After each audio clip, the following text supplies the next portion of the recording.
Hey, what's going on? Welcome to Vinny Melkus Outdoors, and like I've said before, this is an outdoor channel. I know I do a lot of fishing stuff, but there's some other things I'd like to go into in this channel that hopefully help you out. Not only fishing, but other stuff like hunting or outdoors, or just general life stuff, surviving a little bit outside. One of the things I get asked a lot is, about fishing is traveling, and how do I do it? Do I get hotels?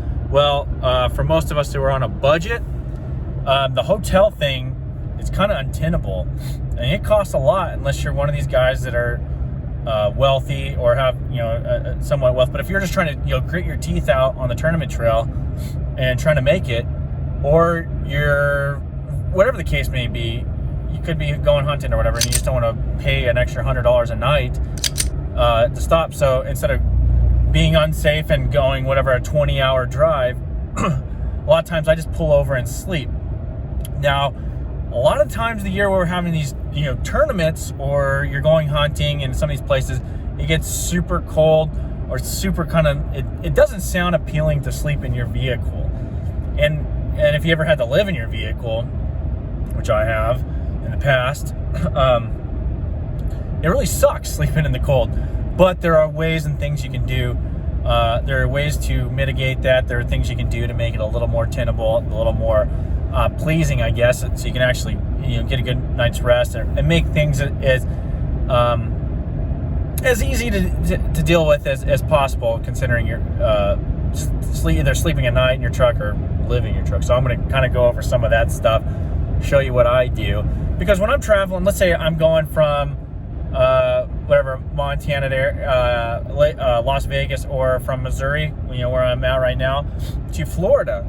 It's like, I don't always want to go drop $100 for a hotel there, and then on the way back a hotel. And I definitely, at this age, don't want to drive the straight 20 hours and down a bunch of Red Bulls or whatever, and then feel like crap coming into practice. So what I do is usually I strategically pick an area and a spot to pull over.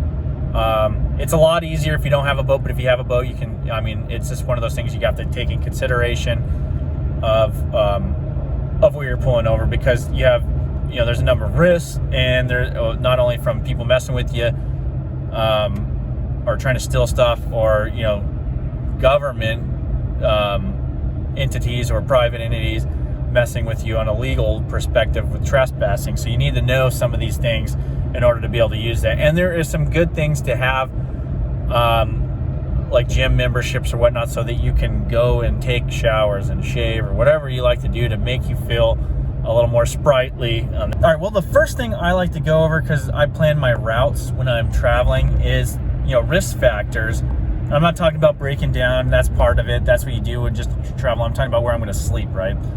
Because it's certain, we all know that certain states or certain towns have a greater propensity to have you're going to have to deal with crime, or there's just a lot of people, transients, running around, and they're more apt to mess around with the vehicle, even if you're in it, or to mess around with your boat that's attached behind you. So the first thing I do is I look at my route, and I don't want to go way out of my way to get away from that kind of stuff. I'm just looking for I'm looking for places that would be conducive for me to stop. And it might be a surprise, but some of those are, certain types of parking lots, certain types of truck stops, even certain rest areas. Like I said, a lot of it's state or an area dependent, because we know culturally there's different areas, and there are higher crime rates. Like there's certain spots in Tennessee where I was driving through, I'm like, I'm definitely not stopping here to sleep. But that's just one example. There's other cities that I've been through, I'm like, I'm not stopping here. There's just too many people walking around, and for God knows what reasons. It's cold outside. I don't know why you're out here tracing about, but I'll never be able to sleep, because I'm always thinking, okay, are they going to come and mess? I've seen it. I've had people walk up to check out the boat or whatever, and who knows. And then I'm there, and they kind of walk away like, oh, But I have one of the things is it's nice to have tinted windows, because you just in case you do have people peering in. But second, that's neither here nor there. So I'm looking at those risk factors. I'm looking at the amount of transit. So when I'm even driving through an area, even if I come up with it while I'm doing my map study and where I want to sleep, it doesn't take me long. I know I'm going into this, but it really doesn't take that long a time to figure that out, because a lot of times you can be driving like, okay, that looks like a good truck stop.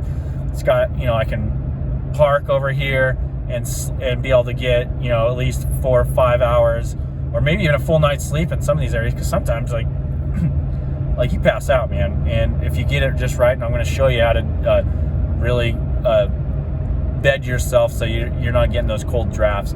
But anyway, on the risk factors, yeah, you got transients, you have just weather. Weather is another one, because I've been in places where there's tornadoes and just heavy storms. It's like, are you in a spot that you can get to a shelter outside of the vehicle if you needed to, in order to get away from, like I said, tornado or severe flooding, or even snow. Because if you go into some places where you can actually get snowed in, that might be equally as bad. In fact, there's people that have died in those circumstances, so you need to be cognizant of that. So that goes into some of the things that you're going to take with you, but I'll get into that later. So those are the risk factors. So I'm looking for the right area with the kind of the least amount of transient type people, but also, you know, good lighting, even though that's not good for sleeping, unless I'm in like the mountains. Like, a lot of this is give or take. So if I'm traveling in the mountains different times of year, I'm traveling in a really remote spot, sometimes I don't care about the lighting. In fact, I just look at it as a camping trip. But traveling in the southeast and a lot of these other places, when you're in towns, I'm actually looking for the good lighting, because I don't want people messing with my stuff, and I'm looking for the lowest amount of transients. I'm looking for a spot to go to the bathroom, possibly that's reasonably close, or you can go outside, but I mean, like, you know, shelter, if just in case weather, or if I need to grab a shower. Truck stops are good, gyms are good. Planet Fitness memberships are good. Anytime Fitness, so those are places you can actually kind of park around and sleep. And you can park some Walmart parking lots you can sleep in. Those are okay as well. But in Walmart parking lots, I'm okay with, because there's cameras around. But there tends to be a lot of people until like the COVID era, when it's been closed down. But you still get people running around the parking lot, and if you're a wary person like myself, those people wake you up and you don't get that restful sleep. But those are my risk factors. That's what I'm looking at. I'm sure you can probably comment and say, have some other ones that are there in your brain housing group that you can throw on there. But I'm going to go on to like let's talk about like bedding, because to me, like, the whole point of this is to get the rest and to do it in, you know, in a semi-comfortable manner. So I'm going to show you what I do, and here's another thing on the risk thing. So this is in general where I'm from in the West. It's like I always have a kit with me. It's not even a kit. It's a number of items that I carry in the truck, just in case I break down, or I do just have to take a nap. And that's due to the really extreme weather events that are out there.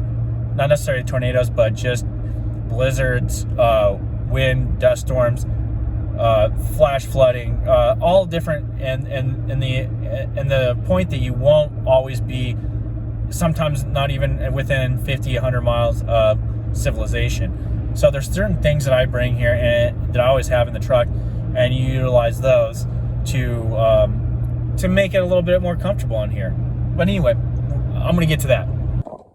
All right, so here we are. We're in the truck.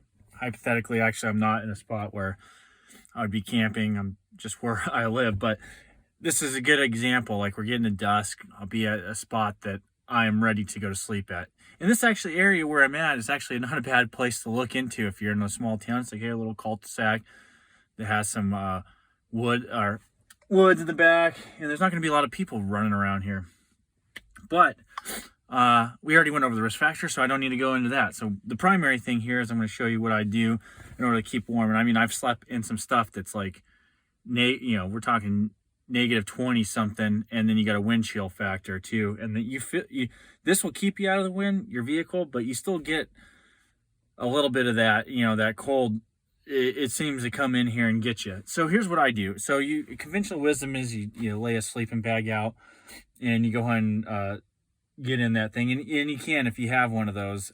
It works pretty good, but what happens is you kind of get a little sore. So what I like to do, and I've after many years of sleeping in some pretty nasty stuff in the truck, first thing I do is actually take my sleeping bag And if you don't have a real high dollar sleeping bag, this is going to work out for you a lot better than just trying to sleep inside it. If you have one of those Arctic ones, you might be able to sleep inside it, and you might do this the opposite, where I'm going to show you right now. But what I do is I actually take this, if we can see here, I got my sleeping bag already laid out, folded, and I do that because the well, one, the seat itself insulates you, but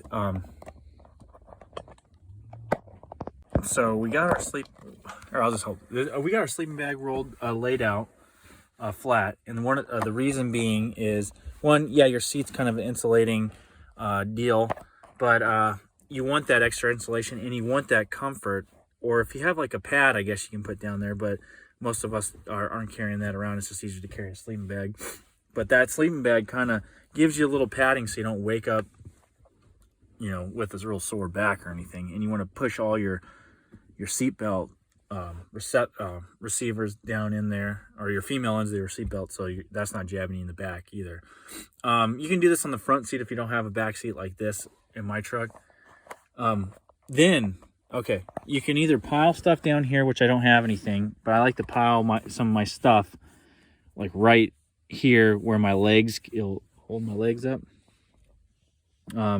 Anyway, so you put stuff right here where you hold your legs up, and that way you can actually gain an extra foot or so of bed. So if you're a tall person like myself, like I'm 6'1", if I lay straight across here,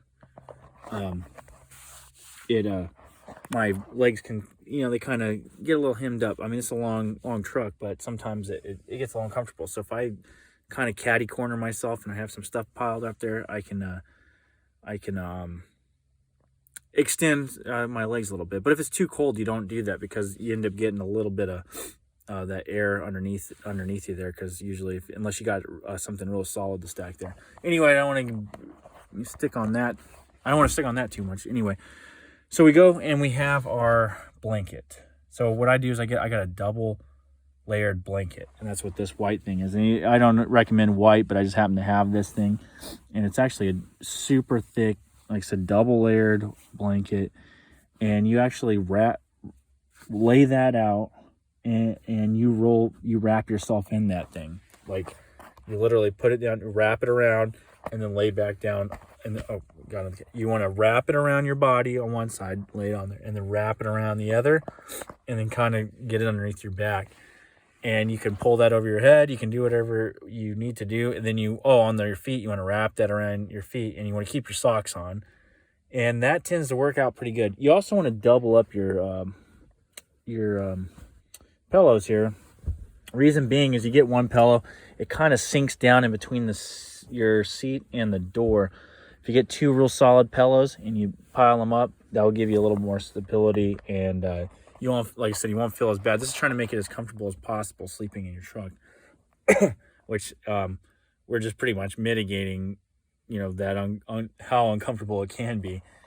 So that's what I do for the back seat. This is how I sleep. Like I said, we went over your risk factors, but you know, finding an area. But this is how you get it, you know, set up to sleep. I'll add this. So if you have, let's say, like I wear contacts. If you wear contacts or have any kind of liquid, like you put your contacts in that little solution case or whatever it is, the H2O or the saline, you don't want to leave that out. It will freeze, or it will make your contacts brittle. So what you do is you actually put that in there. If you have it in a regular case, you can put that underneath you in the sleeping bag or in your blanket. I usually take my contact deal, like if I have that that one case, and granted, you can kind of tape the little hole, lets some of the air out from the reaction of the H2O or the hydrogen peroxide and zinc. But in this case, I tape that up and I put it next to my body, because if you leave it out, one, you're not going to get it. That reaction is not going to happen, or it's going to be super slow, because it's pretty much contingent on it being a certain temperature for that reaction to happen in the 6 hours. To, you know, I know I'm going down a different rabbit hole on this, but so your contacts actually get clean. So you want that next to your body for to keep that at least close to body temperature, or which it won't. It'll be up enough that you'll get the reaction. You'll clean your contacts, because that's what really sucks when you wake up and you don't have eyes. So I recommend having glasses too. But that's how you do. So any kind of like fluid that you need to keep from freezing, or you need to have like a chemical reaction of some sort like that, you need to put next to your body. And you can wedge it on the side here, or you can tape that hole like I said. So I'll wedge that sometimes on the side. It just depends on whatever case may be, because everybody's different sizes. So you just got to work with it. But that's pretty much it for sleeping in the truck. When it comes to last thing, I know I just said that's it, but this is a big one. So when you are in here, the worst thing about being in a truck like this. So the worst thing about sleeping in the truck is when you got to get up and go pee, especially when it's cold. Like, who wants to get outside? You can, but then you kind of lose some of the warmth, and you got to there's a little bit of lag time there. So I know this doesn't seem all that great if you're a woman. They actually sell certain kits that you can use to urinate in bottles or whatnot, but if you're a guy, it's a little easier. But I always keep my plastic bottles here, and then when I have to do my business, you get out of your blanket and you kind of stand up a little bit and do your thing without having to go outside, and then you dispose of it in the morning. But if you don't pee, then a lot of times, like, I don't sleep, so I need to pee. But that also goes to the point of what in the world is that also goes to the point of making sure that you sorry, of all places, there's people turning around here. Like I said, you find the right spot. You don't normally have to worry about that kind of stuff. But it goes to the point of being around a good area too. Is like, so if you have to do something other than pee, granted I carry extra toilet paper with me, but sometimes when you sleep in a parking lot that's near a gym, or 24-hour gym, if you get that kind of membership, like a Planet Fitness, Anytime Fitness, you can go utilize their facilities, not only the shower, but to go to the bathroom. But if you don't have that, then I always keep this bottle. And in the middle of the night, if you got to go pee, I'm not going to go walk into the gym to do that. I just want to pee and get back to sleep. But anyway, that's it. That's like just some simple tips. I'll probably go into it further later in another video further on down the line. But that's, a lot of people have asked me, like, how do you sleep in your truck? Or how do you do it and maintain some level of comfort and whatnot? But it saves a lot of money. I look at it over tournament season, or in some of these tournaments where I'm on practice and I just sleep in the truck. It's like, $300-$400 tournament. It adds up, man, and you take that over a season. So anyway, like, subscribe, peace.